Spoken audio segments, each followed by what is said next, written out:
আজকাল বিসমুল্লাহির রহমানির রহিম। প্রিয় নবম শ্রেণীর শিক্ষার্থীবৃন্দরা, আশা করি তোমরা সকলে ভালো আছো। আমিও ভালো আছি।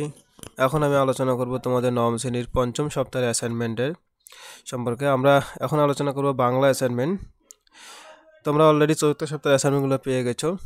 এখন পঞ্চম সপ্তাহের অ্যাসাইনমেন্ট প্রকাশিত হয়েছে শিক্ষা বোর্ড থেকে।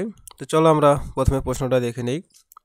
আমাদের যে প্রশ্নটা এসেছিল, তোমাদের অধ্যায় বিষয়বস্তু এখানে পল্লী সাহিত্য থেকে প্রশ্ন এসেছে। অ্যাসাইনমেন্টটা ছিল হচ্ছে পল্লী সাহিত্যের 5টি উপাদানের নাম উল্লেখ করে তোমার পছন্দের যে কোনো 2টি উপাদান সম্পর্কে 10টি বাক্য লেখো। তাহলে 5টি উপাদানের নাম উল্লেখ করে তোমাকে 2টি উপাদান নিয়ে 10টা করে বাক্য লিখতে হবে।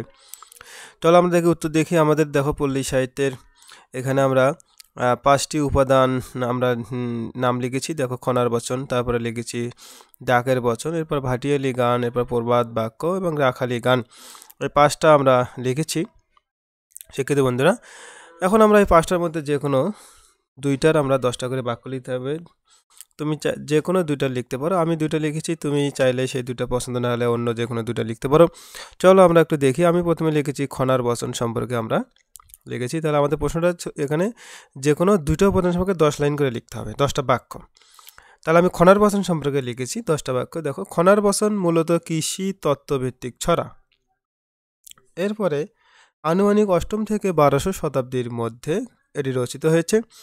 অনেকের মতে খনা নামনি জ্যোতির্বিদ্যায় পারদর্শী এক বিদেশি এবং বাঙালি নারী। ধারণা করা হয় খনার নিবাস ছিল অধুনা পশ্চিমবঙ্গের উত্তর 24 পরগনা জেলার বারাসত সদর মহকুমার দেউলিয়া গ্রামে। মানে খনা একজন নাম ছিল, এক বাঙালি নারীর নাম ছিল, তার নাম অনুসারে হচ্ছে খনার বচন। তিনি রাজা বিক্রমাদিত্যের সবার নবরত্নের একজন কথিত।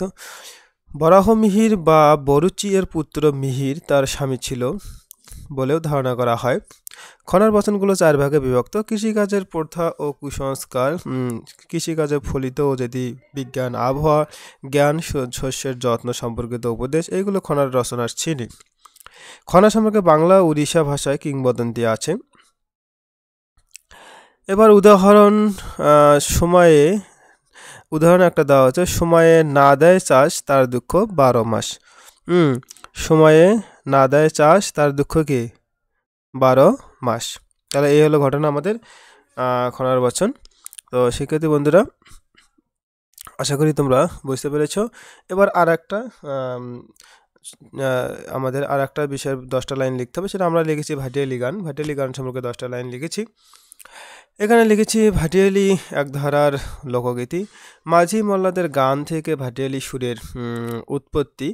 এরপরে ভাটিয়ালি বাংলাদেশ এবং ভারতের ভাটিয়া অঞ্চলের জনপ্রিয় গান। বাংলাদেশে বিশেষ করে নদী পূর্ণ ময়মনসিংহ অঞ্চলের ব্রহ্মপুত্র নদের উত্তর পূর্ব দিকের অঞ্চলগুলোতে ভাটিয়ালি গানের মূল সৃষ্টি। বাউলদের মতে ভাটিয়ালি গান হল তাদের প্রকৃতি তত্ত্ব ভাগের গান। এই গানগুলো রচিত হয় মূলত মাঝি, নৌকা, দ্বার, গুণ ইত্যাদি বিষয়। এছাড়া গ্রামীণ জীবন, গ্রামীণ নারীর প্রেমপ্রীতি, ভালোবাসা, বিরহ, আকুলতা ইত্যাদি সম্মিলনও এখানে রয়েছে। এই গানে বাংলার মানুষের নদীমাতৃক দেশের মানুষের প্রাণের বাণী ধরা পড়েছে। বাংলাদেশে ভাটিয়ালি গানের শিল্পী, রচয়িতা, গীতিকারদের মধ্যে অন্যতম হলেন হচ্ছে মিরাজ আলী উকিল মুন্সি, রশিদ উদ্দিন, জালাল খাঁ, উমেদ আলী প্রমুখ আর কি।